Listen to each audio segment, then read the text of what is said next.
Assalamualaikum warahmatullahi wabarakatuh.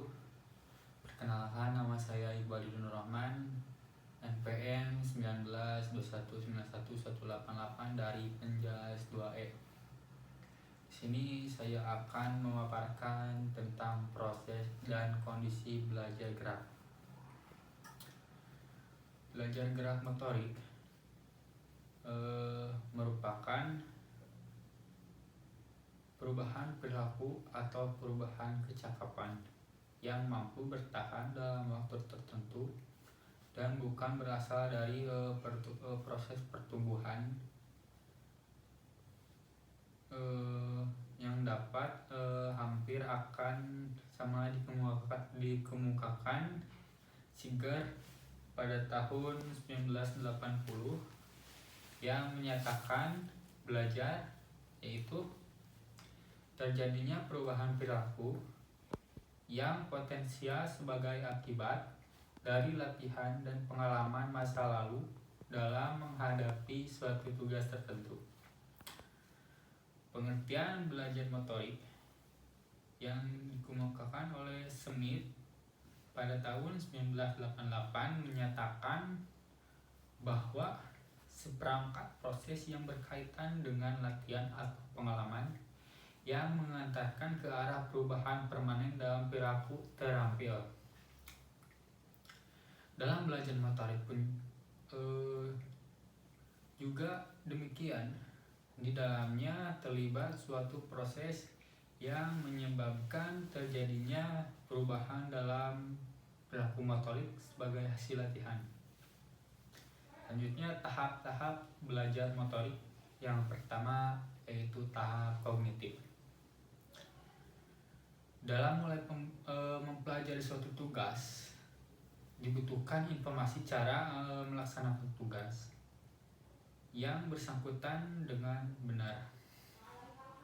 Oleh karena itu, pelaksanaan tugas diawali dengan menerima informasi dan pembentukan pengertian.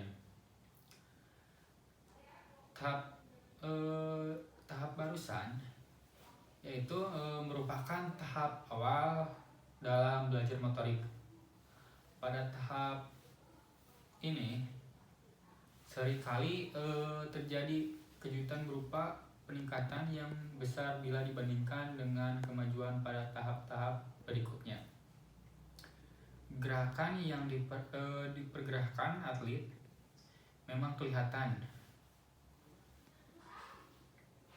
masih kurang kaku dan kurang terkoordinasi, kurang efisien, dan bahkan hasilnya kurang konsisten. Dan yang kedua, tahap asosiatif. Permukaan tahap ini akan berlangsung setelah tahap pertama atau tahap kognitif selesai. Pada tahap ini, asosiasi verbal mulai ditinggalkan dan si pelaku memusatkan perhatian pada bagaimana melakukan pola motorik yang baik atau bisa disebut benar. Dan yang ketiga, tahap otomatisasi. Tahap otomatisasi merupakan tahap paling akhir dari belajar motorik. Ada salah satu ilmuwan yang bernama Rahan Toknam pada tahun 1988 yang menyatakan bahwa pada pelaksanaan otomatis maka belajar keterampilan makin ringan dalam menyelesaikan tugas-tugas atau keterampilan lain, dan ini berarti makin menurun yang dialami oleh siswa.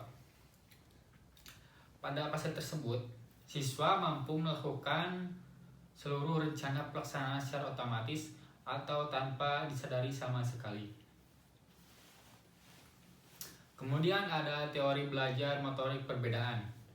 Yang pertama yaitu teori Adams-Adam yang terjadi pada tahun 1971, mengembangkan teori belajar motorik yang disebut dengan teori jalur tertutup. Teori tersebut menyatakan bahwa proses belajar motorik berlangsung pada jalur tertutup. Maksud tertutup di sini yaitu umpan balik dari setiap anggota badan yang terus-menerus selama latihan merupakan sumber koreksi utama untuk kebenaran sesuatu gerakan. Yang kedua, teori skema. Yang dikatakan atau yang dikemukakan oleh Smith yang keluar pada tahun 1988 telah mengembangkan teori skema yang memiliki konsep dasar bahwa proses belajar motorik berlangsung pada jalur terbuka. Tetapi, mengakui adanya proses kontrol jalur tertutup dalam proses belajar keterampilan motorik setelah suatu gerakan dilakukan. Yang ketiga, skema dari yang selanjutnya adalah skema dari sini adalah proses belajar motorik berlangsung pada jalur terbuka. Selanjutnya, klarifikasi keterampilan motorik ditinjau berdasarkan kecerdasan gerak. Dapat dibagi menjadi dua, yaitu keterampilan motorik kasar dan keterampilan motorik halus. Keterampilan motorik dasar bisa disebut gross motor skill dan keterampilan motorik halus bisa diartikan sebagai fine motor skill. Yang pertama, keterampilan motorik kasar. Keterampilan motorik kasar yaitu keterampilan motorik yang melibatkan otot-otot besar sebagai penggerak utama. Yang kedua, keterampilan motorik halus.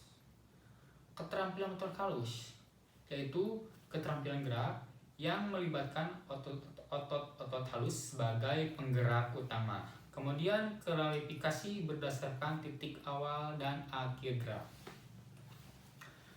Berdasarkan titik awal dan akhir suatu gerak yang dilakukan, keterampilan motorik dapat dibagi menjadi 3 kelompok, yaitu keterampilan motorik diskrit, keterampilan motorik serial, dan keterampilan motorik kontinu. Yang pertama yaitu keterampilan motorik diskrit. Keterampilan motorik diskrit adalah keterampilan yang dapat diketahui dengan jelas kapan saat dimulai dan kapan saat berakhir. Yang kedua, keterampilan motorik serial merupakan gabungan dari beberapa keterampilan motorik terputus yang dilakukan secara berulang-ulang. Dan yang terakhir, keterampilan motorik kontinu. Keterampilan motorik kontinu adalah keterampilan motorik yang tidak jelas kapan saat dimulai dan kapan saat akhir gerakan. Selanjutnya, kesimpulan dari gerak motorik tersebut yaitu dalam pembelajaran motorik adalah suatu upaya untuk mengetahui perkembangan gerak anak dari hasil belajar gerak anak dan untuk meninggalkan motorik yang dimiliki anak. Belajar motorik sangat penting untuk anak dalam berkembang. Dari penelitian gerak anak, maka dapat disimpulkan bahwa anak mempunyai rangkaian untuk melakukan gerakan. Untuk melakukan satu gerakan saja, itu juga melalui proses dalam otak dan sistem motorik yang ada. Misalnya melakukan servis, contohnya servis bulu tangkis. Si anak juga harus perlu memahami latihan hingga bisa melakukannya dengan baik. Tapi tidak sama dengan gerakan dasar yang sudah memiliki sejak lahir, seperti lokomotor, non lokomotor, manipulasi, dan ada juga gerak refleks. Sekian dari saya. Mohon maaf bila ada kesalahan dalam penjelasan dan kesalahan dalam ucapan saya. Wabillahi taufiq wal hidayah. Wassalamualaikum warahmatullahi taala wabarakatuh.